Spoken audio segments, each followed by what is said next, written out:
भारत के विदेश मंत्री एस जयशंकर साहब पर भारी दबाव बनाया जा रहा है कि वो रूसी दौरा ना करे, अन्यथा ये विजिट भारत के लिए मुसीबत बन जाएगी। जी हाँ दोस्तों, कुछ इस लहजे में जयशंकर साहब को रूस जाने से रोका जा रहा है, जो कि सच में थोड़ी अजीब बात है, क्योंकि किसी भी विदेश मंत्री को ऐसे किसी देश का दौरा करने से रोका नहीं जा सकता।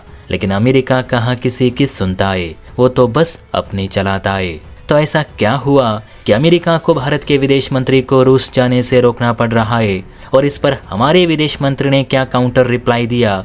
चलिए सब कुछ विस्तार से जानते हैं, इसीलिए वीडियो पूरी जरूर देखें।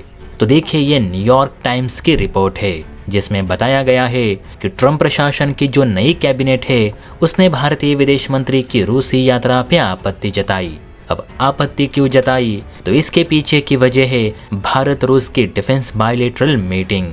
तो रिपोर्ट के अनुसार विदेश मंत्री जयशंकर साहब अगले महीने मॉस्को जाने वाले हैं, जहां पर जाकर वो भारत रूस की डिफेंस बायलैटरल मीटिंग को संबोधित करेंगे। शायद आपको याद होगा, जब इसी महीने भारत में एरो इंडिया शो चल रहा था तो रूस की ओर से बहुत सी डिफेंस ऑफर्स भारत को दी गई थी। फिर चाहे Su-57 फाइटर जेट की हो, L-31 जेट इंजन की हो, या फिर नेक्स्ट जनरेशन MBT टैंक की हो। दरअसल रूस ने एरो इंडिया शो के दौरान ही कहा था कि पीएम मोदी रूसी दौरा करके हमारे जो ऑफर्स है उन पर डिटेल में चर्चा करे, ताकि भारत रूस की जो डिफेंस टाइज है उन्हें नई ऊंचाई पर ले जाया जा सके।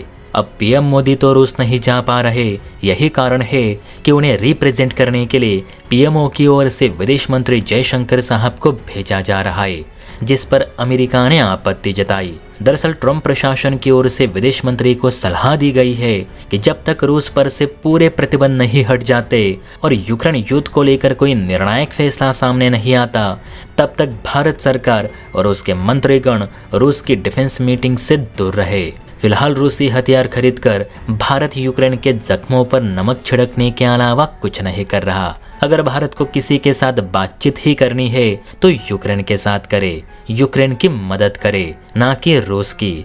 अब इस पर काउंटर रिप्लाई देते हुए जयशंकर साहब ने ये कहा कि अमेरिका खुद यूक्रेन की मदद नहीं कर रहा।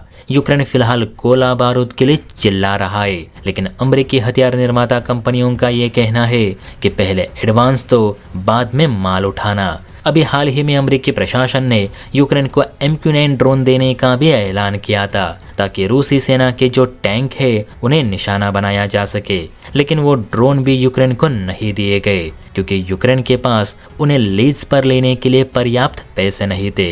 इतना ही नहीं तो अमेरिका और नाटो वालों ने अब यूक्रेन को दी जाने वाली एनुअल फंडिंग भी रोक दी है, जिससे कि यूक्रेन और भी कमजोर होता जा रहा है। और अमेरिका भारत को सिखा रहा है कि भारत रूस से हथियार खरीदकर यूक्रेन के जख्मों पर नमक छिड़कने का काम कर रहा है, जबकि असलियत में नमक छिड़कने का काम नाटो और अमेरिका कर रहा है।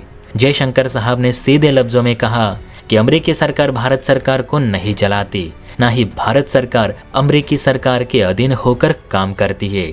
अमेरिका भारत को बार बार कहता रहता है कि भारत रूस से हथियार मत खरीदो, रूस के साथ कोई बायलैटरल मीटिंग ना करो, रूसी निवेश को मत अपनाओ, रूसी तेल का बहिष्कार करो। लेकिन अमेरिका कभी पाकिस्तान को ये नहीं कहता कि पाकिस्तान POK में अपने टेरर कैंप चलाना बंद करे, जो कि सबसे ज़रूरी है। आखिर में जयशंकर साहब ने यही कहा कि अमेरिका भारत पे दबाव बनाना छोड़ दे। भारत सरकार वही करेगी जो देश हित के लिए ज़रूरी है, ना कि अमेरिकी इशारों पे नाचेगी।